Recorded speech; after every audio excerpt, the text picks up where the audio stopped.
Welcome back to the show, episode 35 of the West Packin Sports Show. I'm your host, Godchild, the first of his name.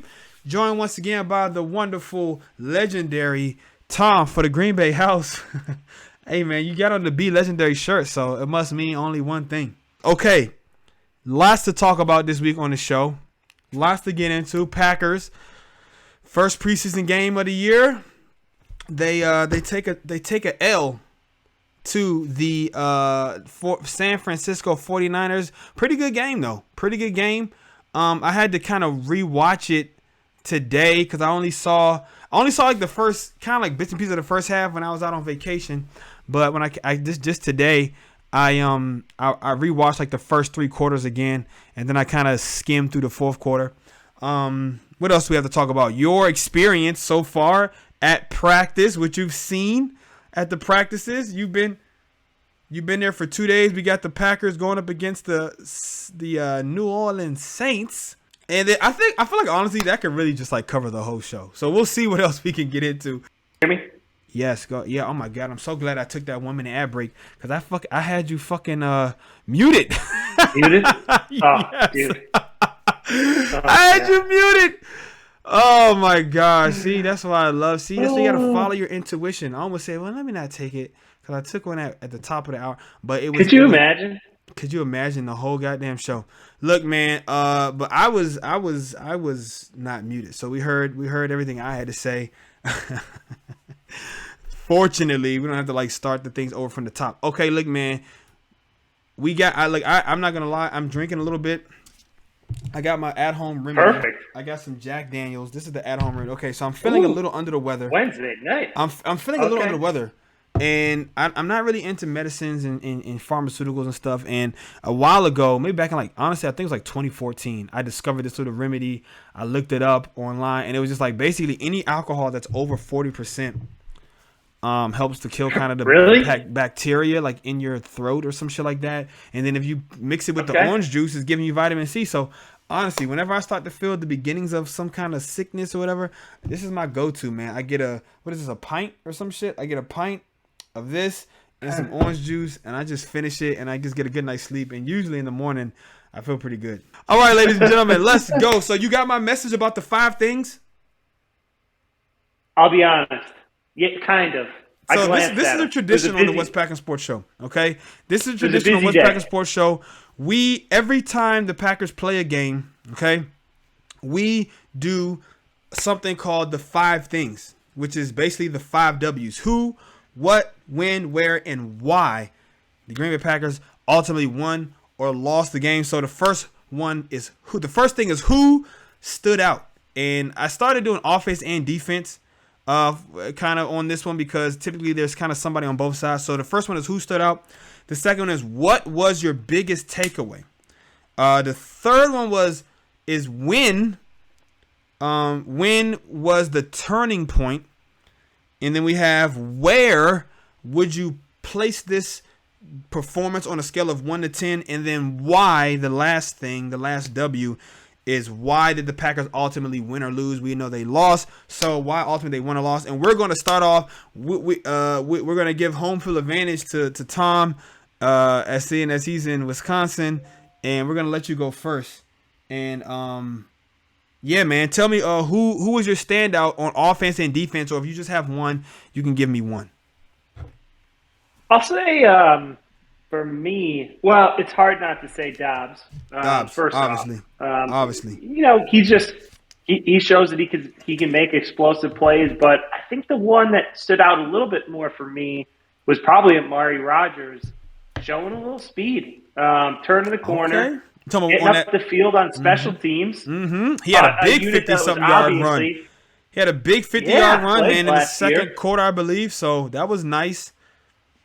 For my guy who I said was going to take a leap this year, I would be remiss if I didn't say Amari Rodgers stood out to me. I think Dobbs, you kind of expected him to have a big game. That's the expectation was high. I think he lived up to what a lot of people thought going into the game he was going to perform at. So for me, I think Amari Rodgers stood out on a special teams unit, making some plays. I just thought he came to play on Friday. Because he did get that touchdown, right? He had that touchdown. He didn't get called back, did it? I was just No, watching it. Yeah, he had that touchdown, which was a nice little run. He gave a little tough run. I mean, even on the kick return, he like put his shoulder into a defender and got extra yards. I mean, yeah, that's not a bad pick. Do you have somebody on defense? defense. Nobody really. Maybe Rashawn Gary, I think, sidelined pancaked Amari Rogers on the sideline. That was probably the biggest. Okay, that was who that was. That was return. Rashawn Gary. I was trying to figure out who that was who was celebrating and freaking knocked. I mean, Rashawn Gary, dude, he's a fucking monster, dude. I'm gonna go with my standout on offense is Romeo Doubs. And even though Romeo Doubs, he has some drops. He dropped one of the passes. Matter of fact, I think both of the two interceptions came on passes to him. So it seems like obviously him and Love have an early connection. He's been making splash plays and being pretty consistent in camp.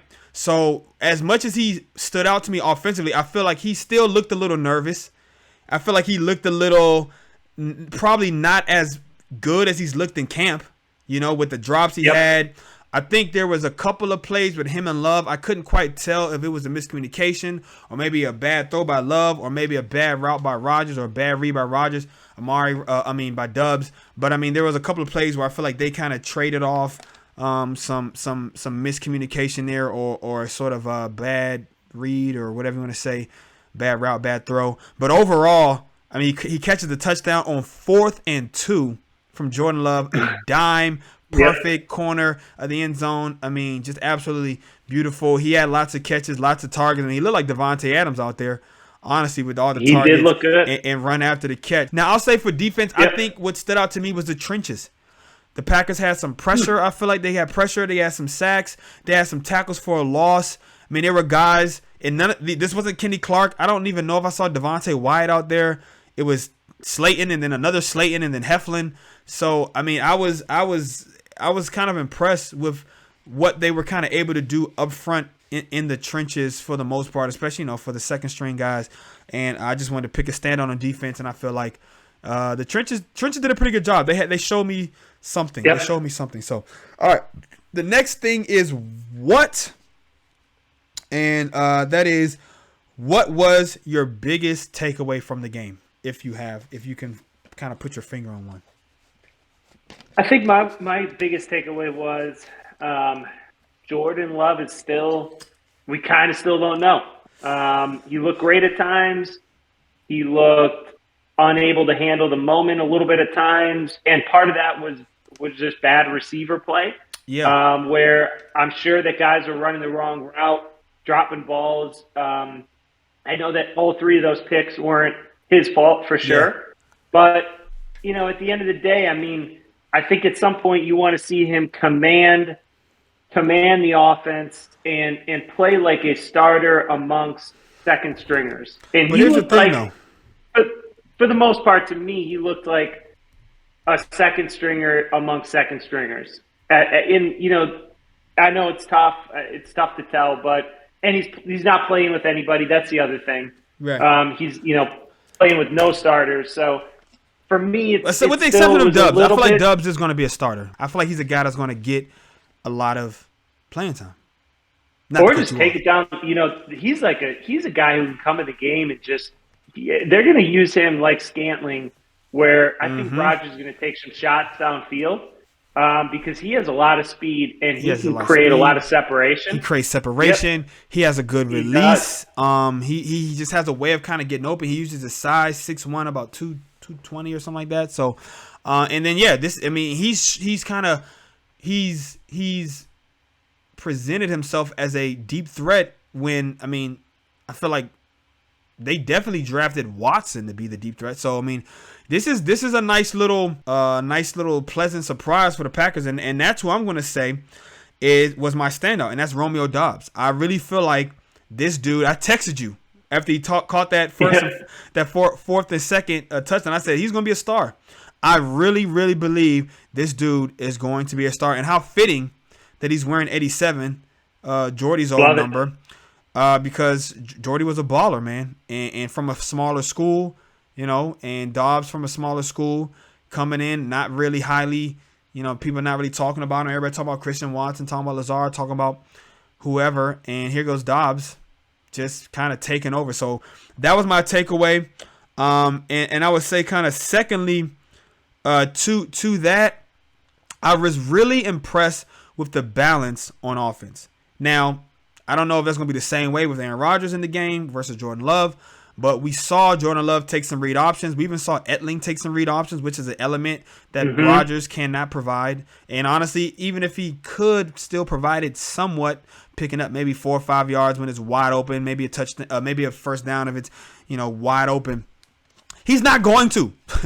Rodgers like, nah, motherfucker, you're not running me on no goddamn read options. Fuck that. So that's the other thing that's interesting is how much of this offense is obviously tailored around Aaron Rodgers, not Jordan Love. I would say they're not going to 80% of it. If not all of it. You know what I'm saying? If not all of it. Yeah, so we're not going to have a situation where even when Jordan Love is coming into these games, he is running Aaron Rodgers' offense, not the Matt LaFleur version or the Jordan Love version of Matt LaFleur's offense. So I think I don't know if I agree. I think when because look at what we saw. I feel like I counted like 3 or 4 read options with Jordan Love, and then they did some with Etling, which tells me when Love is in the game, we're seeing what's more. And like I said, they ran the ball. In the first couple of drives, it was overwhelmingly run the pass. Then Jordan Love got a little confident. He got a little more in the rhythm, and he started slicing and dicing. Guys aren't. It's not all the starters out there. Not all the starters on the offensive line. Not all the starters at all the different positions and everything like that. DeGuara was out there though. DeGuara had some pretty good catches, had some nice plays. But I understand where people are saying with Jordan Love. He had the 3 interceptions, but in my opinion, only one of those was quote unquote, was on him, and it was late in the game. It was late in the first quarter. He was just trying to get down the field. It's preseason. I'm not really that worried about him throwing interceptions right now. In the preseason, I want him to learn. I want him to make mistakes so they can put things on film and he can learn from them. But the other 2 receptions were laser accurate passes that hit the receivers in the hands on third down, and they would have converted for third downs if they didn't drop them. The 2 interceptions right there, man, I don't put on Jordan Love. So, two touchdowns, 1 INT, whatever it was, probably had about 20, 30 yards rushing maybe. I think he played pretty well. He had, I would imagine, over 150 yards passing. He had like 50 yards on one play. So they moved. Speaking of tips, how about that catch by Juwan Winfrey? That was a very impressive catch. Tipped it to himself. That was almost intercepted. So a lot of concentration. A lot of concentration. He literally, and it didn't look like he was just reaching out and tipped it. He looked like he actually tipped it to himself. So Juwan Winfrey, good on him, man. And so I'm a little but maybe I might be the most optimistic Jordan Love fan in the world. So I saw mostly good. I don't put 2 of those interceptions on him, and ultimately I feel like they did move the ball pretty well, and he scored 2 touchdowns, and he looked efficient. He had 2 fourth down conversions, so I think it was a plus game for Jordan Love. Now, next thing is, when was the turning point in your mind? When was the turning point in your mind in the game? Do you recall? I don't know if it's tough to say turning point when you've got a score. To me, almost seems irrelevant. To me, I feel that because it's preseason. I think the turning point for me, just in kind of seeing the future, was the Jordan Love to Dobbs TD. Okay. I just thought that was the way that Jordan Love looked off. He kind of looked it off to the left, came back with that throw.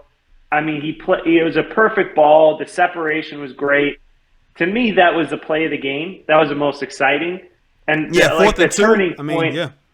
It just kind of gives you a little bit of a glimpse into what these guys can be together, because ultimately, this is hopefully the tandem that you're looking at for a long time, right? You know what I mean? At least for the next 6-7 years, you would hope, Yep, so that was exciting for me. As for myself, I'm going to say the turning point was that 3rd interception by Jordan Love.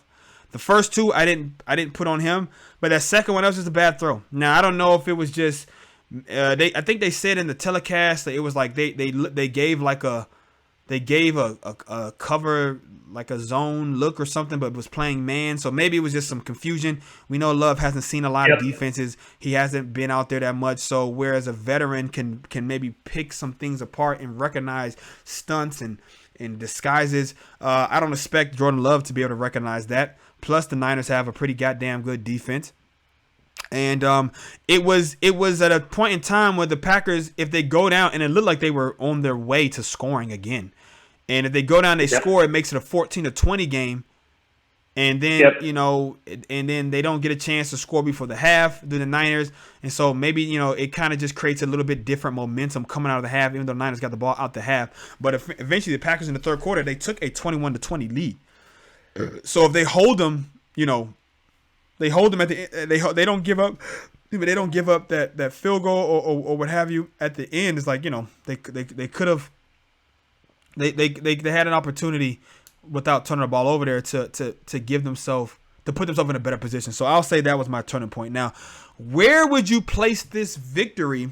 I mean, where would you place this game, this performance? And it's kind of hard to do this with backups and third string guys and in preseason. But just like it's preseason for them, this is preseason for us. So we're watching the film, we're evaluating, we're working our football brains. So where would you put this performance on a scale of 1 to 10? Where would you place this performance by the Packers losing 28-21 to the 49ers in Santa Clara? I go 6. 6, okay, and I gave it like a 5.2, 5.5. Yeah, so close. We're right there on the same page. Close. I mean, I think anytime you travel out west is brutal, and especially for the Packers, right? In the midst of training camp that has to go all the way across the country and then come all the way back, not get in until 5 o'clock in the morning. I don't know why you really scheduled that game. That didn't make a lot of sense to me. But that being said, I thought, it was about a 6, and there were some good takeaways for sure. And I think the nice thing is the guys who really shine are guys that you'd expect to make a big contribution this year. And I'm sure the coaches have to be pretty happy about that. Yeah, I mean, I agree. A few two mistakes from my point, some penalties. They had some tackles for a loss. They gave up some tackles for a loss. I don't know if they gave up any sacks though. Maybe they gave up 1 sack, but they had a few themselves. So just some penalties and mistakes. I feel like they could have played a little bit better. So I give them about, like I said, a 5.2, 5.5. Last but not least, why do you think the Packers ultimately lost this game 28-21 to the 49ers in their first preseason game of the year? Turnover battle. Turnover battle. Is that that's what it always comes down to? It doesn't really matter at the end of the day whose fault it is. If you turn the ball over 3 times, you're probably not going to win.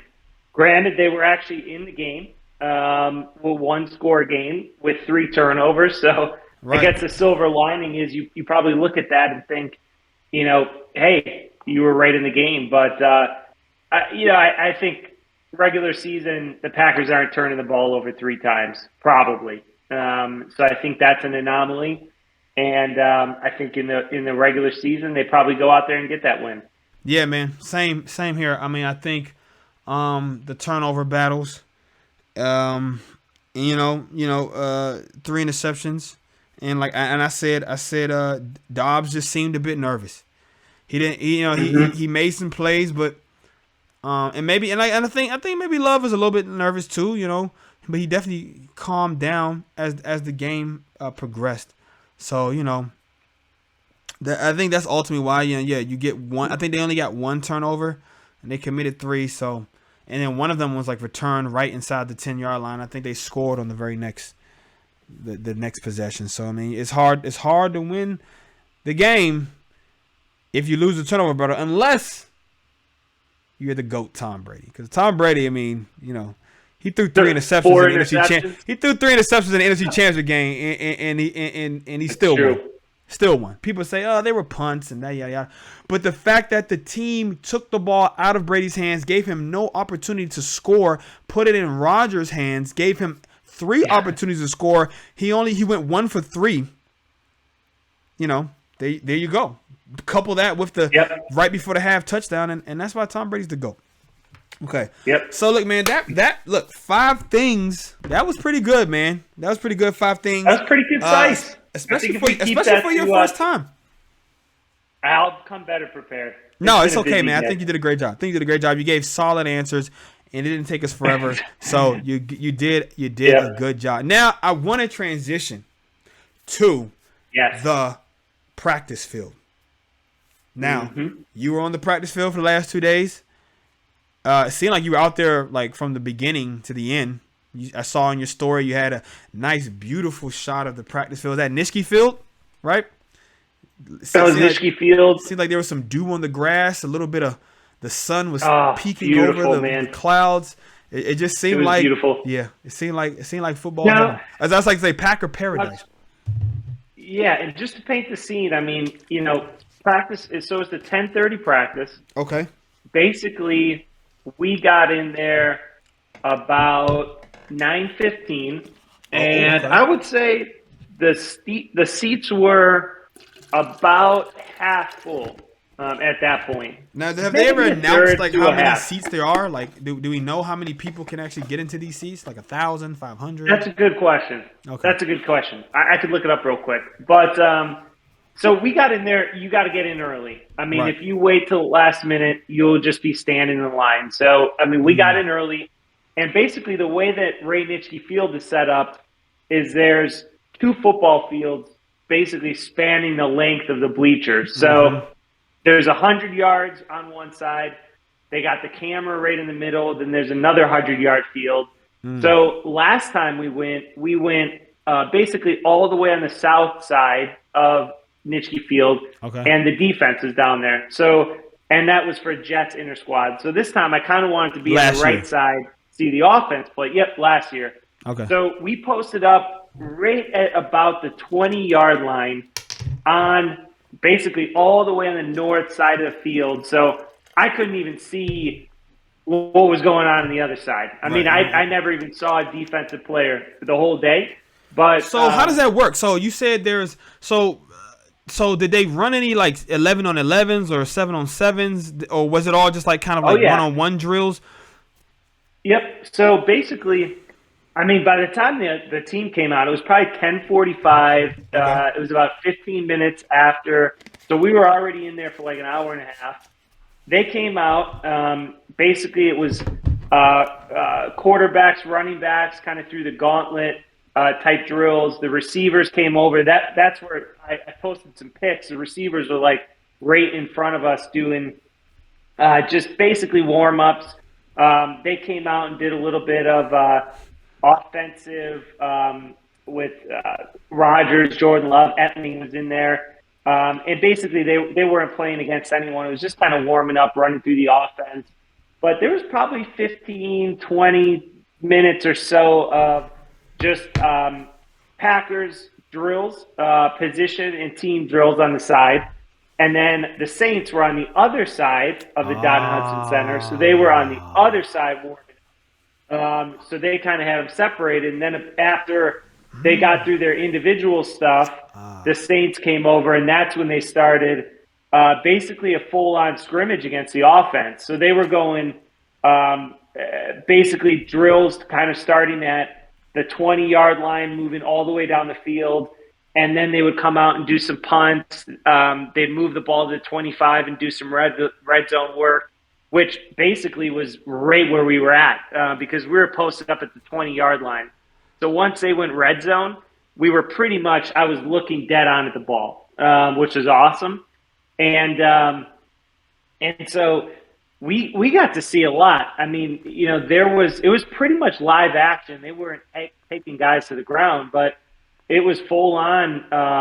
It was full on offense, Packers offense versus Saints defense for a good portion of the practice, I would say. Okay, and a little bit of kicking, a little bit of punt, but mostly full team drills on the offensive and defensive side against the Saints. So you said, unfortunately, I was on the other side of the practice field. Cannot confirm. Well, when I saw there was a tweet put out by GBP Daily, Shout out to them from Matt Schneidman. Yep. Packers defense just put on an absolute clinic against the Saints offense. Pocket collapsing repeatedly. Tight coverage all over. Rasul Douglas is talking an incredible amount of shit. I love this. Stop for a smile break on that. Just a preposterous amount. And that's what we need. That's what we need. We need that. That's why Rasul Douglas is. He might be the spark plug for this defense, for this backfield at the very least. So when you say you weren't on that side, like when they got into the drills and they were going team against team, they were still kind of separated, like first team offense or offense. So like, what do you mean you weren't on that side, or how come you didn't see it like when they did this drill? I mean, basically, there's two football fields attached to one another. Okay. So I was all the way down in the 20, just about as far down as you could go, which was perfect for watching the offensive side. But for the defensive side, I mean, you're basically looking down. If I was looking to my left, I would be looking 80 yards, I'm about to say, then another however many 100 plus, yards it was into the other drill. So that's where it's, and I remember this last year when we went to see the Jet scrimmage, we're on the defensive side. You could really not even see anything going on the offensive side of the field at all.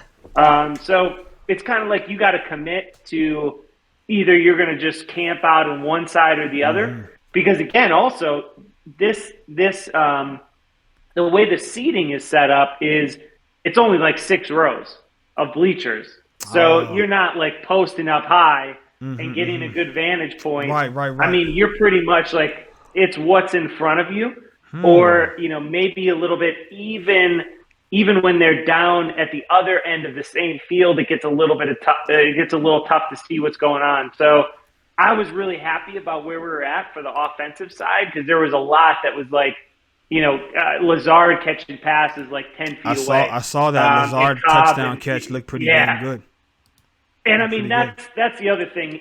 Last year I was kind of blown away by a few guys. I remember thinking like, man, these guys are monsters in person. And, Rashawn Gary felt like that when I saw him. Preston Smith felt like that when I saw him. This year, I mean, Alan Lazard is a monster. He's a big boy. He's a big boy. He is big. He's 6'5". And I'll tell you what, Christian Watson is very big too, in person. Yeah. Oh, that's what I'm saying. Yeah. That's why I'm not really worried about the Packers offense. I know they kind of dropped some passes today. You got a lot of young guys, okay. But on paper, they got a lot of size, not elite like Tyreek Hill and, what's that boy's name in Verdalis? Not elite speed like that. But they have CeeDee Lamb. They don't have elite speed like that.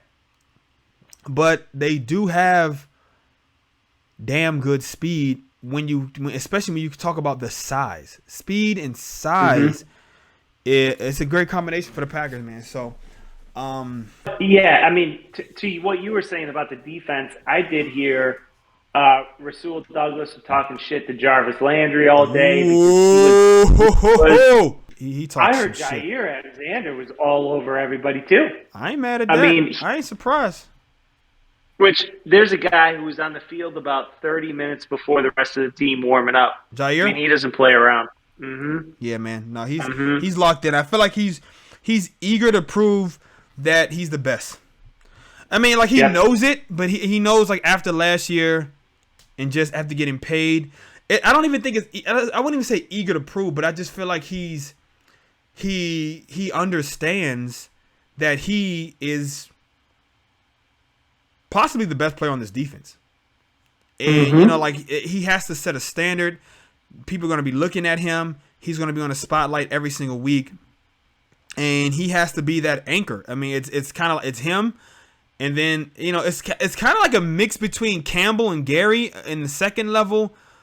And then, of course, Kenny Clark on in the trenches. Those are like your corner pieces. Those are your all pros. You know what I'm saying? Like those are your guys that are going to just wreak havoc and set the tone and be the best players at each individual level. So That's good to hear. You think you might try to, see some of the defense next, like tomorrow, or are you going to just stick on the offensive side of the ball, or what's your strategy I don't know. I don't know what the I don't know what the scene is. I think this might have been the last public practice, maybe of the week. I'm not exactly sure, do but that, yeah.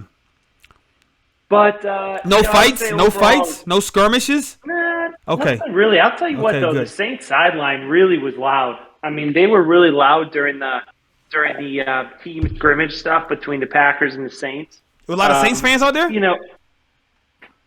No, I'm talking about the players. Oh, okay. I was about to say, damn, Saints, they traveled from fucking preseason practice? God damn. There was like okay, Saints? 15 Saints fans. Okay, yeah, okay. Like probably all Saints lived in Green Bay. All lived in Wisconsin.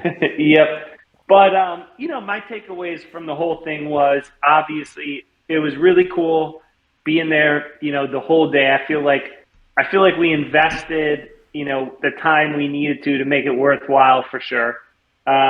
We were there for the whole practice. I thought, if I'm going to say some takeaways from what I could see was, I thought the offense struggled to push the ball down the field.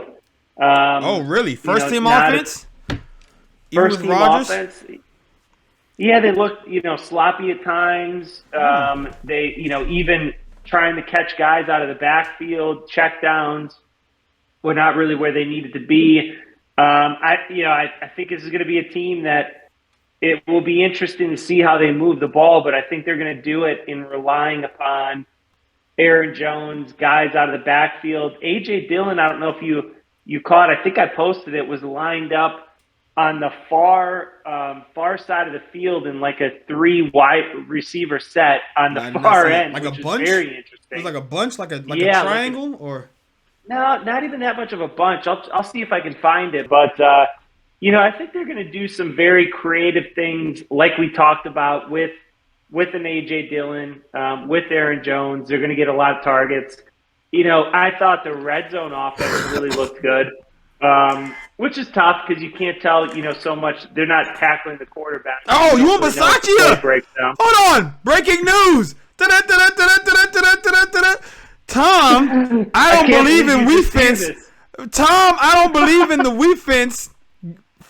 Was posting showing some love to Bisaccia. Come on now, that seems a little like you should have told him. Hey, look, man, I think you're a key addition, but I'm gonna tell you, I'm gonna tell you, I'm not believing in the defense. Did you tell him you weren't believing in defense? No, I didn't. I just said, hey, coach. Hey, coach, I think you're a key addition. I've got a sports show. We said you were a key addition. I said you were a key addition. How about that picture though? Not no, bad, that's a great picture. Like what was that? Like where was that? Like what? Like that's just like as they're walking out. Okay, well, yeah. Like is there like a barricade in between y'all? There was, yeah. Okay. So this was yesterday. Hold up, guys. So yesterday was a practice I sat in the whole day. Okay. So today I went and we basically like posted up on the street where all the bikes come down, like right ahead of the practice facility. So we were just watching like everyone come in: Cobb, Amari Rogers, Aaron Jones, Dillon, obviously. That was probably the most notable guys, I would say. Stokes, Quay came by. I posted pictures of all those guys, but man, you posted some great pictures of the Lombardi statue. I know. Oh my gosh! Yeah. Oh my God! Look at Tom! Look at Tom from the Green Bay House, amateur photographer from the Green Bay House. Goodness gracious, man! Green Bay, man, is it as legendary? I mean, wow! I can't wait to see this thing for the first time.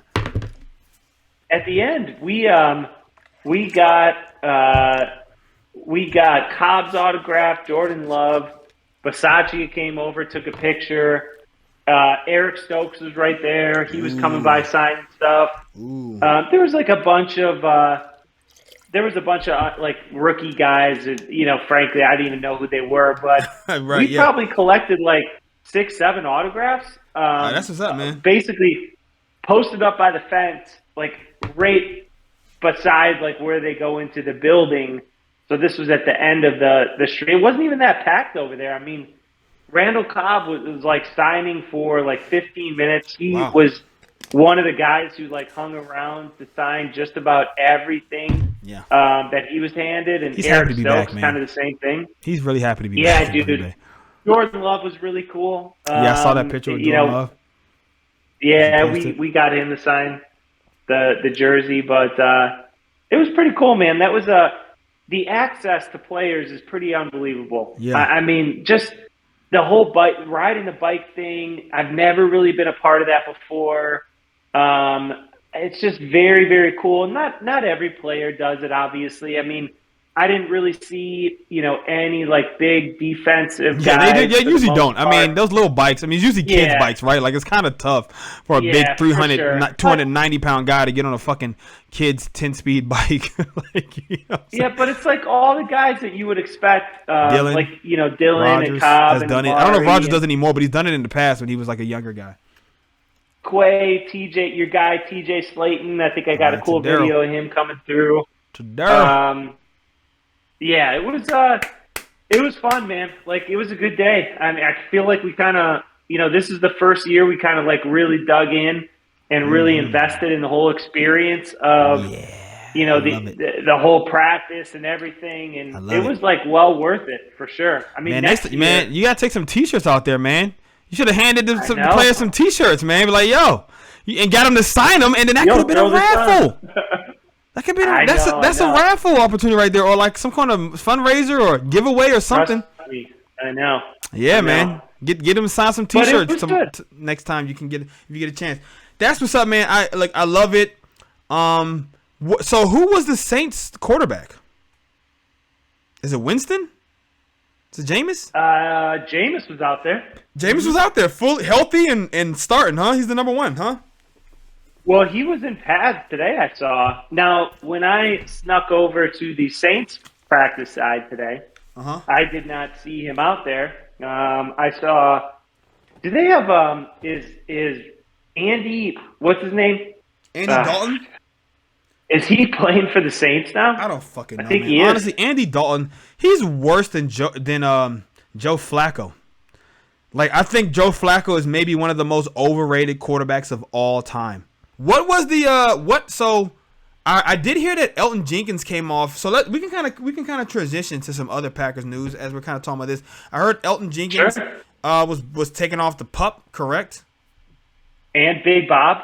And Big Bobby Tunyon, yes. So, and did you see was Bakhtiari out there, or was he inside rehabbing, or what was he doing? Was he? Were they never hiding saw him? D-Bach all day. Yeah. Yep, he was hiding.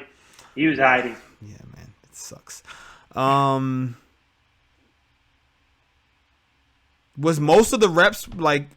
So Jordan Love and Rodgers took first team reps. They got a chance to go against the defense, or was it mostly like Rodgers, or was it like a decent mix, or like what was kind of the I'd say distribution? pretty equal. Pretty equal. 50-50. And that's what's up. That's what's up because Love needs it, man. He needs it. He needs it a lot. Rodgers. It was 50-50. I thought it was. I thought they mixed it up. I mean, they were efficient. They didn't have those guys in there for too extended of a time for the most part. But again, it's just the offense was. It didn't look great. I will say that. I just think this is going to be an interesting. It's going to be an interesting couple of first games here. That first month is going to be a lot. Yeah, the first month, yeah. They got a lot to learn. They're going to have to figure out real quick like who they want to be as a team. Fortunately, you've got two of maybe the best running back duo in the NFL. Maybe, man. Between Dylan and Aaron Jones. I don't know if there's a better group out there. And you definitely have the Thunder. You have the Lightning. They can both catch. They can both catch. They can both catch at the backfield. Jones is the home run hit. I mean, he can take it 80, 90, 70. He can take it from anywhere in the field. Dylan, I mean, he's not a home run guy, but I mean, for a guy that's 250 pounds, I mean, he's got pretty good speed. I remember when he was coming out of Boston College, they put like his they have this thing called the relative athletic score. It's called the RAS, I believe, RAS, relative athletic score. And the Packers, they're one of the teams that pretty much like live and die by this kind of thing. They don't like when they took Jair in the first round a couple years ago. He didn't meet all of their RAS requirements, but they just loved his tape so much and his athleticism so much. But as far as his height and size and shit like that, he didn't really meet those things. So they kind of stick to that, especially when they're drafting in the first, I think like 1 or 2 rounds. They really stick to that. Rounds 3, 4, 5, 6, 7, 8, whatever, 7, I should say. They kind of, they take some chances, things like that. But coming out of college, Dylan, aside from his height, of course, because Henry's like 6'3" or some shit, crazy 6'4". Besides from his height and like his speed, which was a little bit off, like maybe 1/10 or 2/10 of a second, everything else was pretty much on point. So they were saying like, basically AJ Dillon was a off-brand Derrick Henry that went to a much smaller school and didn't have nearly as much of the weapons around him as far as offensive line and things like that as Henry had, which allows him to, now of course I'm not going to take anything away from Henry. He's definitely a first ballot Hall of Famer. I mean, to be quite honest with you, I really think the 2 greatest running backs that I really grew up watching. Now I saw a little bit of Emmett kind of in his kind of latter years. I saw a little bit of Barry, of course, but I was like a kid. Yep. Who else did I have a chance to see? I'll say Emmett and Barry. Warwick Dunn was very good. Warwick Dunn, he's a Hall of Fame. I mean, of course, I saw Marshall Faulk, right? I would put those classes. I would put those guys a class above Warwick Dunn. But in that next tier, like in my like teenage years and above, high school and up, I would say that LaDainian Tomlinson and obviously Adrian Peterson are the greatest running backs that I've seen play football. For sure. And I would say that both of those guys are legitimate candidates for like top 5 running backs of all time. Yep. But if we're going to talk about but Derrick Henry, I really honestly didn't think that I would ever see a running back that I thought could dominate with that same combination of speed and power that Adrian Peterson has. We've seen LT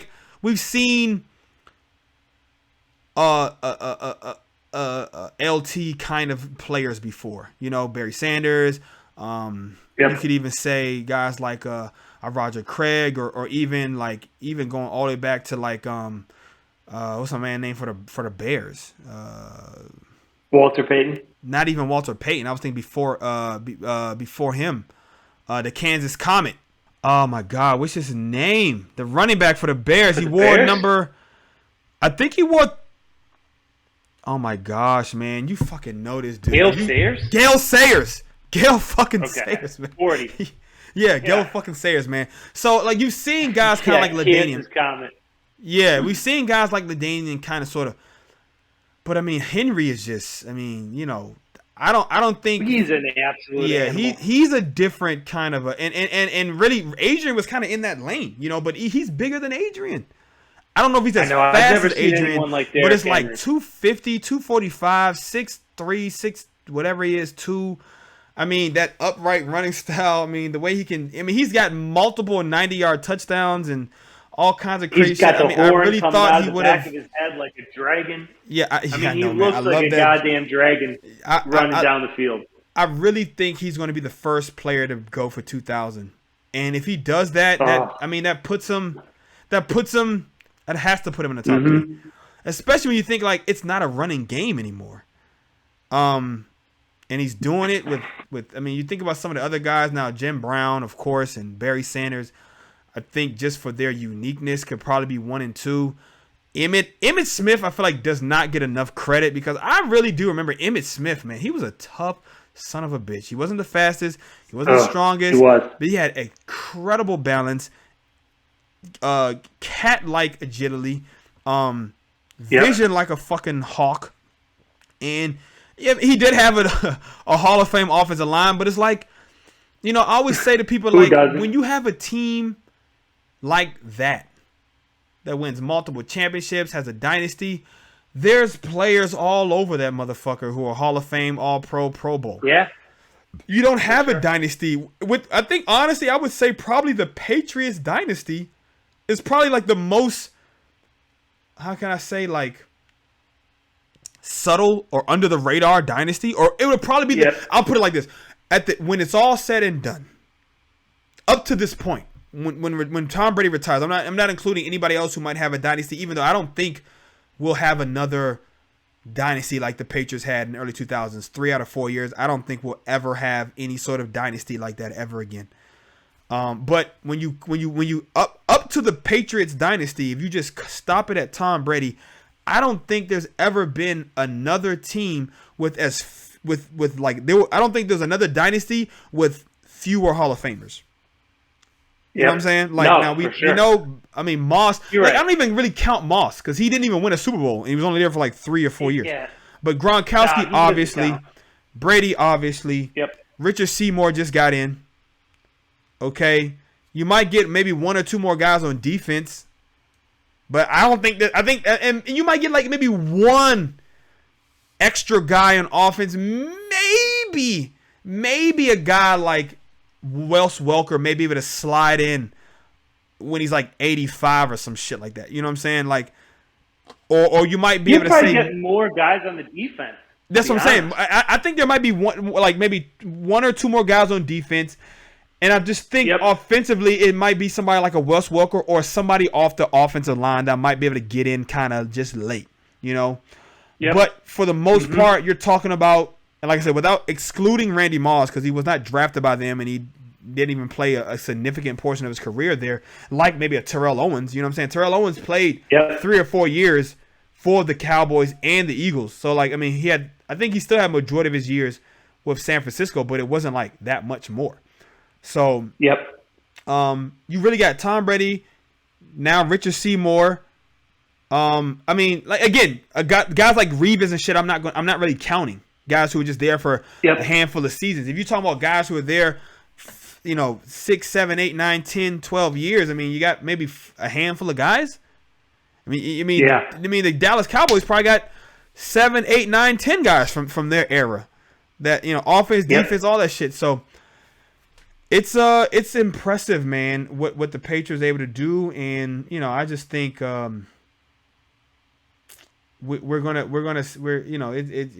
It's really impressive, man. It's really freaking impressive. So, but back to your point, I went on a little tangent there. I think you're talking about the running game, and that was something that I was really excited about. That in the preseason. Like I said, when I do the games, I always take my notes. I keep track of the turnovers on offense and defense.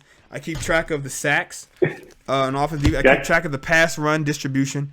And I keep track of, I try to write down the first down, second, like the play by play. You know what I'm saying? Nice. Just kind of doing that, man. I just really felt like I was really happy to see them running the ball and these read options. Lots of running early on in the game, explosive runs. They had some screens in there, but mostly it was like tosses, outside zones. A couple of times I think they did like isolation, like I formation. I feel like it was like the third quarter. I was like, this is the first time I seen them do I formation. So I feel like they're, how teams are in these preseason. They're not really trying to give away too much. They're not really trying to show too much. Trying to keep it simple. So, but even with them keeping it simple, I was encouraged by the distribution of run and pass. And I'm really hoping, whether it's like you said, it's in the passing game, in the screen game, in the running game with lots of different looks and, splitting them out and motions and all that kind of stuff. I really, really think that the running game is going to be a highlight this year. I really think it's going to be a highlight this year. And I was telling a friend who does the fantasy football, and I was like, look, man, he drafted Christian McCaffrey second overall. He had the second overall draft pick. I said, why the fuck would you waste That's a an draft interesting pick? move. Why would you waste your second overall draft pick on Christian McCaffrey, who's only in like a 5-6 year career, has only finished one fucking full season? I said, Aaron Jones to me is just as valuable, and to me the better value is A.J. Dillon. I think A.J. Dillon, you could probably get him in like the 5th or 6th round or some shit like that, and he'll be just as valuable or a better value in the 5th or 6th round than Christian McCaffrey would be in the 1st round or the 1st or 2nd round. I had Dillon and Lazard last year, and I'll tell you what, towards the end of the season, those guys were putting up major fantasy points. Mm-hmm. I think Dobbs is going to be a sleeper this year. I think Dillon's going to be a sleeper this year. And one of the tight ends, I don't know who, Bobby, maybe it's DeGuara, maybe it's this other guy, Davis, who the fuck, he 84. He had a fucking bad play. Yeah, Tyler Davis. He had a bad play. I think he had a fumble or something. He was one of the interceptions or something like that. So I'm not really sure. But I do think, this has got to be the year, right? Rodgers can't just do what he did with Adams all over again. I hope Sammy Watkins stays healthy. I really do. So what's up with him? He's off the PUP, right? Or is he still on the PUP, or is he off? Or are they just kind of holding him off? No, Sammy was full go, full participant, and he scored a touchdown. A couple of days ago on Tuesday, and Romeo had a nice TD back shoulder in the corner. Sammy made a nice play. But Watkins then had another, I think it was a free play. So Watkins was practicing again? Watkins is back practicing again? Oh, yeah, he's back. I didn't know he was back yet. I know they had the surgery. I didn't know Watkins was practicing. So you think we'll see him in the preseason? Or they'll just kind of hold him off? Probably not. Probably not. I don't We're think not going to see play Rodgers. Any of those guys. Yeah, you don't think we'll see any of the main starters? I don't even think you'll see Watson this weekend, although he was back at practice, but they did hold him out along with Tunyon. Those guys weren't in any type of scrimmage this week, so I just don't think you're going to see any of those guys, especially coming off of an injury. But yeah. I think like big news getting those three guys back. Yeah, good news getting those three guys back: Elton Jenkins, Tunyon, and Watson. I think you got to assume are going to be ready to go week 1, which is pretty exciting. Which is to have all exciting. those guys come back. Yeah, full go in practice. Exciting, so man. Very, very, very exciting. Yeah, I don't know. We'll see. It should be an interesting year. You damn Skippy. It's just damn Skippy. I think we got to play the NFC offense. East this year, man. And I'm telling you what. Yeah, it's going to be tough. I think we're going to get. I think the NFC East 2 wins. I don't know. Yeah, I think that is going to be. We got the Probably NFC East. 3. We got the NFC East. I don't know, man. I'm really. Philly is legit. Philly is legit. Did you see? Did you get a chance to watch any of the other preseason games? No. Okay. Jalen Hurts went 6 for 6 and a touchdown or something. Like, he was perfect in his start. 6 for 6 and a touchdown. They had the number 1 rushing offense last year. They added a bunch of pieces on defense and offense. I think Philly's going to be super legit. You have Dallas. Yeah, they lost some pieces, but they still got Dak. They still got that defense. A lot of people are down on Stephon Diggs because he gave him a lot of yards, but he had 10 picks or 11 picks. And I tell you what, this is what I always say to people. If Stephon Diggs gives me the exact same stat line every year for the next 9 to 10 years, he will be one of the greatest cornerbacks that ever lived and a first ballot Hall of Famer. Fuck, I don't care if he gave up 900 or 1,000 yards receiving. He had 10. Wait, who? Stephon Diggs. Wait, are you talking about Jalen Ramsey? No, Stephon Diggs. I'm sorry. You said his brother. What's his fucking name? What's his name? Not Stephon, but Trevon Diggs or some shit like that. It's like a T, I think maybe. Okay. I think it's a T. It's like a T name, I think. But basically, they've got him. They've got Michael Parsons. They got DeMarcus Lawrence, I think. You know what I'm saying? They got some other guys. So the defense, I think, is going to be fine. And a lot of people are like, they're down on Diggs because he gave up over 1,000 yards receiving. But he's still, I think it's kind of the way he plays, and it's the kind of system they put him in. If a guy gives up 1,000 yards receiving, but he gives me 10 interceptions, I will take that every single year. And he still only gave up like half the touchdowns of his interceptions. He gave up like 5 or 6 touchdowns and had 10 or 11 interceptions. I'll take that every single year, and he will be a first ballot Hall of Famer. So people trying to like knock what he's doing, I think that's a little bit short-sighted and kind of just people just wanting to try to nitpick his style.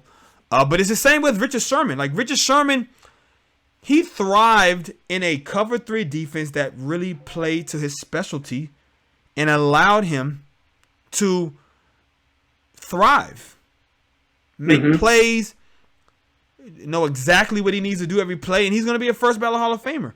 So I mean, it's often about the system. People want to it's like for the longest time, I feel like people always shit on the system. They say, "Oh, so and so's a system quarterback, so and so's a system player," but when you think about it, it's those system quarterbacks that have the most success. Tom Brady, Joe Montana. Who'd you say? Trent Dilfer. Trent Dilfer. Got a Super Bowl out of his system. So those system quarterbacks, because it's like when you have a good system and you play within the confines of that system, you maximize your potential. You maximize your efficiency. So when Rodgers is holding the ball too long and running around and taking sacks and throwing it away and not throwing it to the open guys, but throwing it downfield to guys who are double covered or whatever. Like that's Rodgers playing outside of the system, and it is a detriment to the team. So I think it's a bit fruitless is the wrong word, and I don't want to say dumb, but I think at the very least it's ignorant. I think, and people's ignorance kind of gets a bad rep, but I think the definition of ignorance is just like not knowing, and a lot of people just don't really. I feel like they don't really like get the game. They kind of just listen to what guys say on the, because even on the NFL Network, I heard guys at the halftime they were like, "Oh, Jordan Love had a rough first half." I was like, "No, he didn't. No, he didn't." He threw 3 picks, but only one of those was a bad throw. The other 2 were perfect on-target passes that were dropped. So how are you going to say he had a bad game? He was efficient. In my point, he was 2 for 2 on 4th down. He had 2 touchdowns.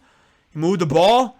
I mean, again, he didn't have all the starters out there with him, but if he did, I think if Jordan Love and Trey Lance go into that game with all the starters, Packers win that game. For sure. Packers win that game. I agree. So, people can say what they want. I mean, because they were fawning over Trey Lance. Now, he was a little more efficient, and he had that exciting, play, but I feel like that was also just like really bad coverage by number 6, who would probably be fucking cut by the end of camp. So it's like, it's preseason, people. It almost means nothing. It means nothing unless the guys perform well or decently. You know what I'm saying? Like, otherwise, it kind of means nothing. I'd rather them perform. Like, if Jordan Love went out there and had 3 interceptions, no touchdowns, and everything was just all over the place. He had no touch, no zip, no runs for big gains or first downs. Then I'd be like, all right, we got another year for him to. He's got to wait another year. But I feel like this year, this Jordan Love we saw would have won that Chiefs game last year. True or false? In your opinion? That was like a 4-point loss to the Chiefs.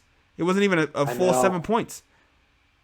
You think Jordan Love could have went out there and with some zone reads or something like that, he could have won that game, put him in position to win.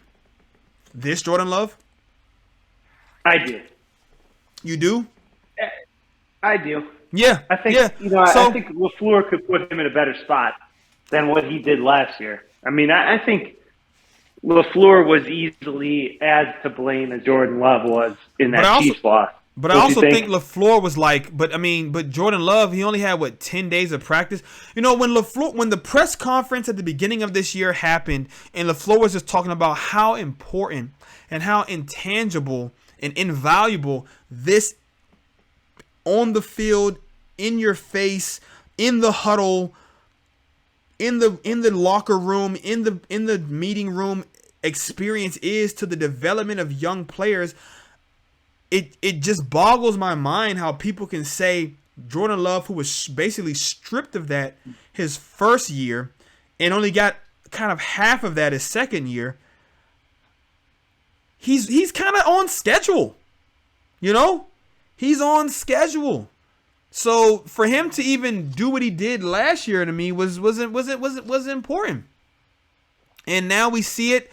We'll probably see him. I don't know if they're going to do third. I'm assuming second preseason game he's going to play again. And he played to the third quarter. The first game, I'm assuming he'll play again. This will be probably against more starters. There might be. I mean, like you said, there probably no AJ Dillon. Probably no. That was enough. You know what? Honestly, if I could go back now that I think about it, that was another standout. Gibson, the running back, he had some nice runs. He had some nice runs. He had some big runs. He had some nice cutbacks. So we'll probably see him again. It'll probably be the same thing with Dobbs. Are they going to keep 4 running backs? No. I think that Taylor dude might be gone. So it doesn't matter. I think Taylor might be gone. And they keep Gibson. Well, what about Hill? Oh, I said Hill. I mean Kylan Hill. Do we have a Taylor as a running back too? He's going to be gone? Do we have a Taylor as a running back too? They like Kylan Hill. No, I think he's Malik Taylor. They cut him. They cut him. Okay, so yeah. So Gibson and then Kylan Hill. But Gibson got all the play in that first game, and he looked good to me. Yeah, Kylan Hill's coming off a serious ACL though. Oh, that's right. That doesn't surprise me. Is he done? I mean, is he rehabbed? Like he's out there on the field, or is he still on the pup? He's out there, but I think they're taking it easy. So maybe they go with 4. I think he's going to be limited. Or can they put Hill? This is his second year, right? It is. Yep. I think depending on how many games you have started, which wasn't much for him, right? I think they can still put him on the practice squad in his second year. Oh, and maybe the same thing for Gibson. Now that I think of it, I saw Hill riding his bike out there. Yeah. So he might be a practice squad guy. They might put him on practice squad because they can, if he can clear waivers, or maybe they put Gibson on the practice. But I liked what I saw. He had some nice cuts. He had some hard runs. I like what I saw from him. So I think that would translate well to the running game once the starters are in there. And this is gonna. I wouldn't be surprised, man. I think that would be a good poll. Like, I wrote another one down from earlier. Get the polls back. Yeah, we gotta get the polls going again. I think that would be. I think we could take one of these like from the 5 things and make that a poll each week. So I think a good poll would be who was the better standout, Romeo Doubs or Amari Rodgers. I think that would be a good poll. Who stood out more in the first preseason game, or something like that. Because we both kind of, even though you said Dobbs, but I feel like if I make you choose, would you choose Dobbs or would you choose Rodgers? Oh, Rodgers, and I would choose Dobbs. So I think that would be a good poll. I don't know why I want Amari Rodgers. I know you do. I know you do, man. You do. You really want him to be. You want it, and it's okay. It's okay, man. Did I tell you that I met Randall Cobb once when I was out in L.A.? You did? He seems man. Like a great guy. He was a great guy, man. He's a great guy. I was out in L.A. This was like 2018, maybe. Were you at the club? No, so I was doing deliveries. Okay, so I was doing DoorDash deliveries on my bicycle. Okay, so I'm riding around West Hollywood. Okay, I'm riding around fucking West Hollywood. I go to this fancy ass restaurant. Okay, it's like dimly lit. It's clearly like very fancy. You can see everyone's in it, like got like a suit jacket on and shit. It's not like the black tie dinner for the president's correspondence, but it was definitely like suit jacket, maybe no tie, but open collar kind of affair. I'm sitting there, I walk in to the right, to like the immediate right as you walk in the door. There's a hostess. I'm like, yeah, I'm here for Postmates. She's like, okay, let me run in the back.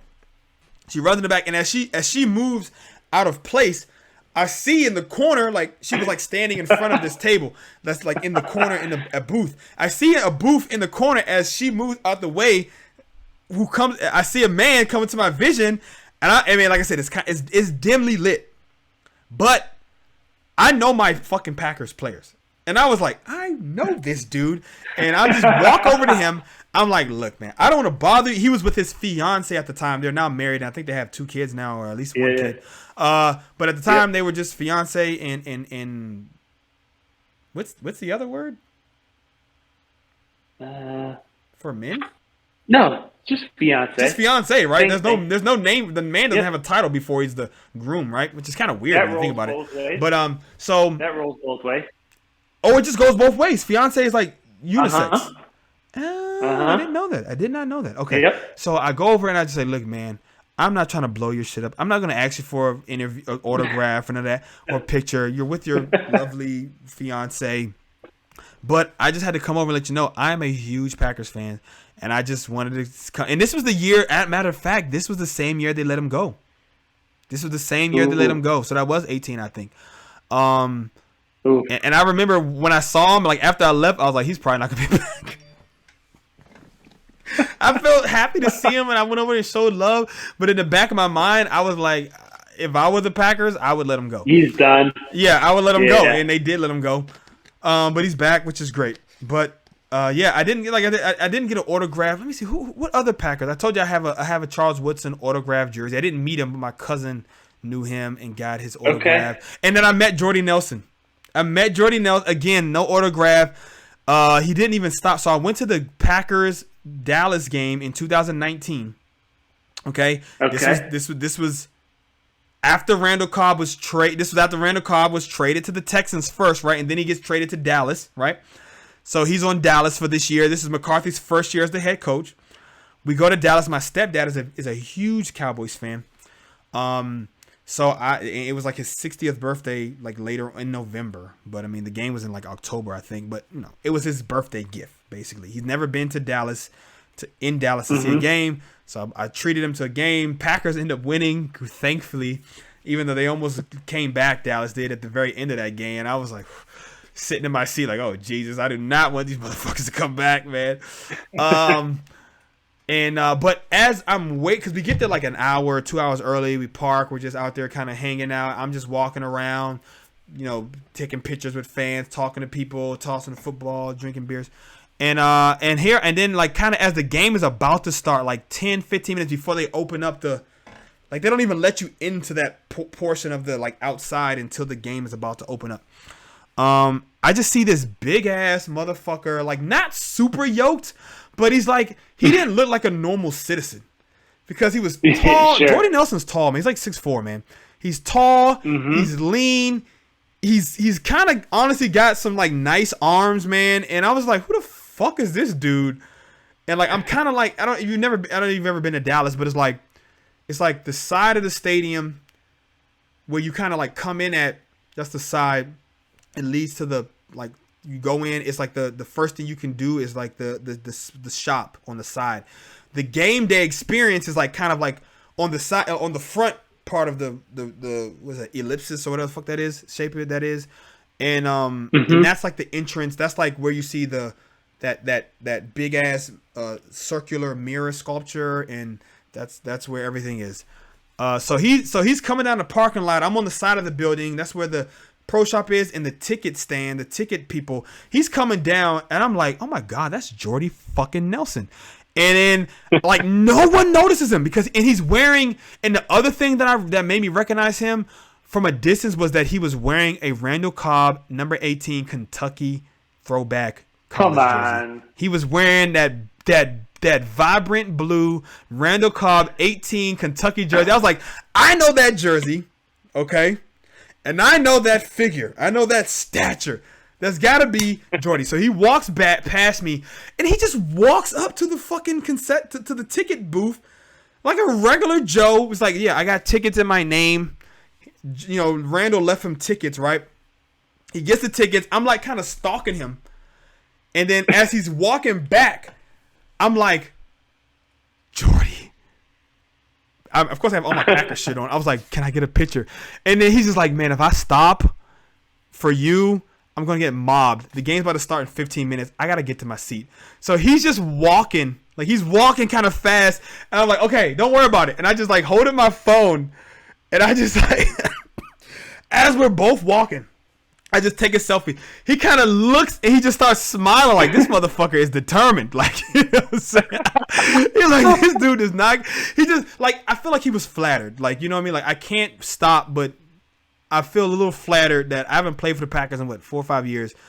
You guys still love. You recognized me. You know what I'm saying? And you're like going to like Versace gave me with the hand on the chest. No, dude. He was like, the game was about to start, and he was like, I gotta go. He's like, if I stop, and people recognize me, I'm gonna get mobbed. He like literally said this to me, and I was like, it's okay. And I literally just took out my phone, and we're walking like this. And I'm like, you know what I'm saying? And he just, I can send it to you. He's got the biggest smile on his face. I'm fucking cheesing. And so yeah, send me that picture. I think those are the two Packer players that I've like met. And then of course at the when the Packers came to town to play the Washington team in 2015 when they had the wild card, I think it was the run the table year, or maybe it was the relax, but maybe it was run the table. There was a Nick Barnett and Nick Collins came to the and that's why I got this. I told you that story. They came to the prep rally, and so I got my cheese heads signed by them. So, perfect. But like it was kind of like a line, you know. I didn't really have a chance to like take a picture. I just like got my cheese head and I just kept moving. You know, Randall and Jordy, I kind of got to talk to them. It was like, and it wasn't like at an event. It was just kind of like random, you know. So it felt a little more special. Felt a little more special. Awesome. Have you ever met any Packers? Have you ever met any Packers like around town? Just like seen somebody at the fucking grocery store or something like that? No, like, surprised I have not. Yeah, that's kind of wild, man. That's kind of wild. But you know, I'm sure it happens all the time though to people. I'm sure it happens all the time. Yeah, for sure. But you know what's funny enough? I've never actually seen any Washington players. I've seen. Do you remember Jonathan Ogden? Offensive tackle Hall of Famer for the Ravens. Yep. I saw him at a gas station one time. Talk about a mammoth human being. Ugh. I was like, how can you even fit in that fucking sports car, dude? Like he was filling up a sports car, but he was just like randomly just at a gas station, like in my neighborhood. I was like, what the fuck are you doing out here? Maybe he had family out here, or maybe he was picking up his booty call from out here. I don't know, but it was like. He was at like the most random gas station. I didn't really say much to him, but I was like, God damn, that's Jonathan Ogden right there. Big ass dude. He was almost taller than the fucking like the gas thing. And then I seen a couple of basketball players in my youth. Steve Francis, as we call him, the Steve Franchise. He played at University of Maryland. I remember seeing him one time in line at a University of Maryland game, like after he had already been drafted into the NBA. He came back to like University of Maryland game. I remember seeing him. I was like, okay, Steve Francis. He was like in line, like at the Papa John's like concession stand, like getting pizza. And then the last player I saw was that I remember seeing, it was Rip Hamilton. Was it like a 2 guard or maybe like a 4 for the Detroit Pistons? He also, I believe, went to Maryland, right? Rip Hamilton. I believe he also went to Maryland. And I just saw him. I saw him randomly at a goddamn Whole Foods, just like walking. I was like, yeah, he was a fucking millionaire, NBA champion, just going to the Whole Foods to get milk like a regular person. So those are my in NFL sports celebrity moments. Have you seen any players or any athletes in person like that? Aside, like not at a practice or like just in a place where you never expected to see them. Not in a place I never expected to see him. Okay. Yeah, because that's why it was like so memorable to me, because like just random gas station. Interesting. You know. Yeah, interesting. Grocery store and a gas pump. And outside of the, I was just surprised. Like, why is Jordy Nelson picking up tickets from the ticket booth? Like, Randall couldn't send those two in the mail or something. Like, it just seemed like, it just seemed like, kind of a wild thing, man. Anything else from around the NFL you want to discuss before we get up off the show, man? Derwin James got paid highest paid safety in NFL. Didn't even hear about that. He's got injury issues though, but he was a. I mean, he's definitely. I remember he came out of Florida State. Lots of hype. He's definitely a. Good for him. He's definitely a freak athlete. I mean, when he's on the field, he's effective. But he kind of reminds me of Bob Sanders. Played for the Colts back in the mid 2000s, early 2000s. Man, when he was in the game, the Colts were a completely different defense. Bob Sanders, when he was in the game, he was a Hall of Famer. I don't know if he'll have enough years or stats to get in the Hall of Fame, but I mean, it was Bob Sanders, it was Troy Polamalu, and Ed Reed. I mean, to me, early 2000s, and I wouldn't even put Woodson in that category. And Dawkins, but I mean, I know Dawkins is a Hall of Famer, but honestly, maybe he's good. He's a Hall of Famer, but I still wouldn't. I mean, Bob Sanders, okay, yeah, because he had the longevity, but I would not put him on the same level as a Polamalu or Ed Reed. Ed Reed. Is Ed Reed the best safety of our generation? Ed Reed or Polamalu? Polamalu. Really? Probably. That's a tough, and they both played in the same division too, man. I know that's they're both a tough physical, one, man. Polamalu was like an animal. I don't know, man, but so was Ed Reed, man. I think Polamalu was a better box in the. I mean, they both could play anywhere on the field. They could both play in the box. They could both play deep. They could both play coverage. You know, they could cover any position. But I still think, for my money, that Ravens defense was probably the best defense of our generation. A lot of guys want to say that Legion of Boom 2013 defense, which was a great defense. And then there's the 2016 or 2014, whatever it was, Denver defense. Broncos. Yeah. But I still say the 2000 Ravens defense, or whatever it was, 2001. And maybe Ed Reed wasn't on that team. Maybe that was Charles. That was Rod Woodson. That wasn't even Ed Reed. That'd be interesting to look at. He might have been a rookie, if anything. I still think that Ed Reed, as much as I do want my safety to be able to hit and tackle, what I really need for him to do is coverage and make plays in the secondary. And they both made those plays, but I mean, you know, as they say, you know, 2/3 of the earth is covered by water. The rest is covered by Ed Reed. So it's like, or whatever it is, 1/3 or something or some shit. So it's like 1/3 of the earth is covered by water, and the rest, whatever, man. Ed Reed can cover a lot of goddamn ground. So I think Ed Reed is definitely probably the best pure safety that I feel like I've seen play. And then I would say probably close second would be a Troy Polamalu. A really close second would be Troy Polamalu. All right, man, that's it for this week's show. We didn't attribute this episode to anybody. Is there a number 35 in your heart that you want to shout out real quick before we get out of here? Probably the 35 that signed my son's football today. That's not even listed on the roster. The unknown 35sman. All right, this episode is dedicated to you. That's all I got.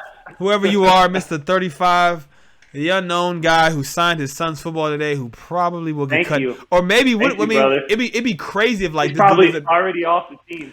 It'd be crazy if this dude ends up being like a Wii Fence ace or some shit. You know what I mean? Like the best player. Like, oh, we got his autograph. Thank you to Rich Bisaccia. Thank you, Rich Bisaccia, Made my day. and the Wii Fence and everything else, man. I got a lot of interviews to catch up Rich on. knows I love him. I've been, but you just highly of Rich. I don't mind. I ain't mad at you, Tom, because you just said, look, much like your namesake. No, is your name Tom or Thomas? Thomas. So much like your namesake from the Bible, Doubting Thomas, right? True to yourself. My man said, I'm not going to believe in this defense until I see it, coach. But you had to feel a little. You had to feel good about that 52-yard Amari Rodgers return. That gave you a little defense confidence. I did. And even the field goals by the backup kicker. Now, one thing I did not like was we had 0 fucking touchbacks. But, then again, it wasn't Mason Crosby. Mason Crosby can get some touchbacks. He gets the touchbacks in there. But we had 0 touchbacks. Couple penalties on the defense, but overall, I feel like it was an improvement. It was an improvement. It's like if we can just keep doing this as the season progresses, then this will be a top 15, better half of the league unit in the NFL this year. Okay, man, that's it for number 35. 100%. That's Tom for the Green Bay House. I am Godchild the first. This is the What's Packin' Sports Show. Until the next show, remember, go Pack, go. And as always, the Bears still suck. Peace. See you, buddy. Hope you feel better. Thank you, man. My remedy's working. It's working. Good. Thanks. See you next Adios. week.